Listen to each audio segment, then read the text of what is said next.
Although producers in Saskatchewan are benefiting from the recent increase in beef prices, concerns about fewer cattle producers across Saskatchewan were being discussed today at the annual AGM convention that was held in Moose Jaw. Sierra D'Souza Butts explains.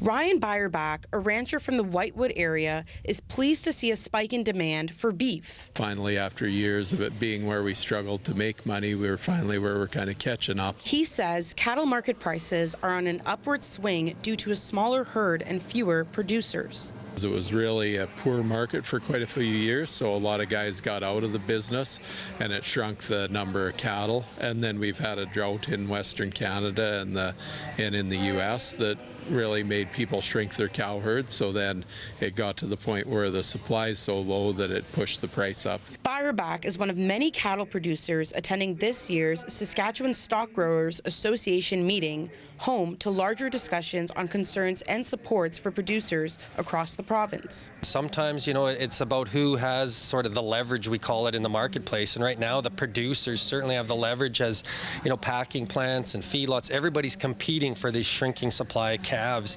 that, our cow-calf producers are producing right now. Although the market is benefiting ranchers now, the Stock Growers Association says more resources are needed for cattle producers all year. Producers don't have the ability to hold livestock for very long.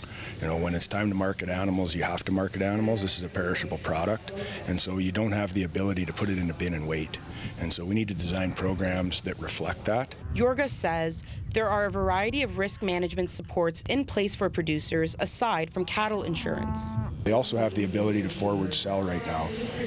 We've seen, I think, a record number of cattle that have been, marketed on video sales for fall delivery, taking advantage of those high prices. And, we encourage producers to look into those tools. In the meantime, producers are hoping to take advantage of the market while it's still hot. Sierra D'Souza Butts, CTV News, Moose Jaw.